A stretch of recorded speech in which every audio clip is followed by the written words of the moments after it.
हमें फेमस होने का कोई शौक नहीं, पर तुझे फेमस करने की जिद है मेरी। सुलेश हिंदी क्लासेस, जहां होंगे आपके सपने साकार। प्रिय दोस्तों, आज हम लोग पढ़ेंगे अलंकार। काव्य सौंदर्य के अंतर्गत 3 तत्व आते हैं: रस, छंद एवं अलंकार। रस एवं छंद को हम लोगों ने पिछले वीडियो में अच्छी तरह से पढ़ लिया था। आज हम लोग पढ़ेंगे अलंकार। अगर हम अलंकार की परिभाषा की बात करें तो काव्य की शोभा बढ़ाने वाले उपकरणों को अलंकार कहते हैं। जिस प्रकार आभूषण पहनने से स्त्रियों की सुंदरता में 4 चांद लग जाते हैं, उसी प्रकार काव्य में अलंकार के प्रयोग से भी काव्य की सुंदरता बढ़ जाती है। काव्य की अलंकार के मुख्य रूप से 2 भेद होते हैं: शब्दालंकार और अर्थालंकार। शब्दालंकार, जिस काव्य में शब्दों के द्वारा चमत्कार पाया जाए उसे शब्दालंकार कहते हैं, जैसे अनुप्रास, यमक, श्लेष। और जिस काव्य में अर्थों के द्वारा चमत्कार पाया जाए उसे अर्थालंकार कहते हैं, जैसे उपमा, रूपक, उत्प्रेक्षा आदि। तो आज के वीडियो में हम लोग यही पढ़ेंगे। कुछ मुख्य बिंदु है उसे पढ़ेंगे। यूपी बोर्ड कक्षा क्लास 10 के लिए उपमा, रूपक, उत्प्रेक्षा पढ़ना है। यूपी बोर्ड क्लास 12 सामान्य हिंदी के विद्यार्थियों के लिए उपयुक्त लिखे सभी अलंकार पढ़ना है, यानी अनुप्रास पढ़ना है, यमक पढ़ना है, श्लेष, उपमा, रूपक, उत्प्रेक्षा और संधि और भ्रांतिमान को भी संभवतः पढ़ना है। तो आज के वीडियो में हम लोग यही पढ़ेंगे। सर्वप्रथम हम बात करते हैं सप्तालंकार की। तो सप्तालंकार के अंतर्गत आता है अनुप्रास, यमक, श्लेष, ये सब। तो हम पढ़ेंगे अनुप्रास अलंकार की परिभाषा। तो जहाँ एक या अनेक वर्णों की आवृत्ति बार बार होती है वहाँ अनुप्रास अलंकार होता है, जैसे तरनि, तनुजा, तट, तमाल, तरुवर, बहु, छाये। अगर परीक्षा में पूछता है अनुप्रास अलंकार तो इससे ज़्यादा कुछ भी नहीं लिखना है, आपको बस यही लिख देना है कि जहाँ एक या अनेक वर्णों की आवृत्ति बार बार होती है वहाँ अनुप्रास अलंकार होता है। उदाहरण बस एक ही लिखिए, जैसे तरनि, तनुजा, तट, तमाल, तरुवर, बहु, छाये। अगला पढ़ते हैं।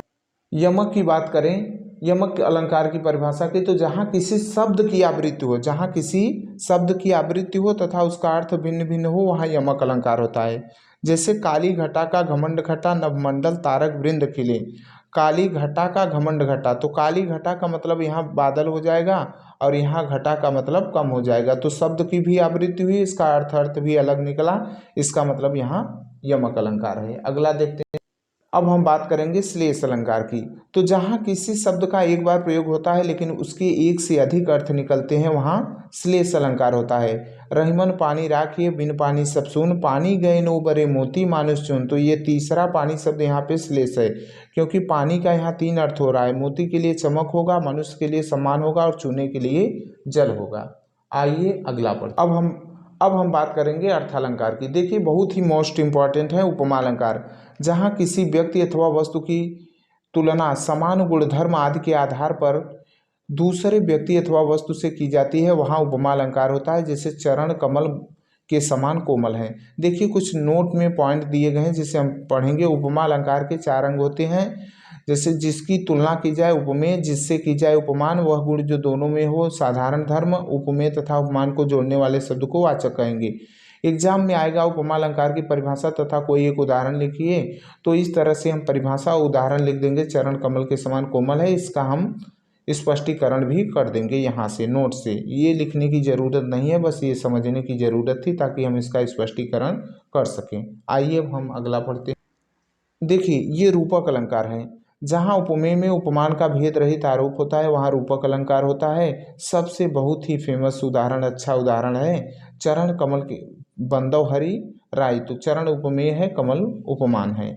तो आइए हम लोग उत्प्रेक्षा अलंकार की परिभाषा की बात करें तो जहाँ उपमेय में उपमान की संभावना की जाए वहाँ उत्प्रेक्षा अलंकार होता है। जनु जानो, मन मानो, जनहु मनहु आदि इसके पहचान है। उदाहरण सोहत ओढ़े पीतपट, श्याम सलोने गात, मनव नीलमण शैल पर आता पर्यो प्रभात। तो यहाँ पे देखो, जन जानो, मनो, मानव, मनव, जनव, ये सब आए तो यहाँ पे आप जान लीजिए कि उत्प्रेक्षा अलंकार है।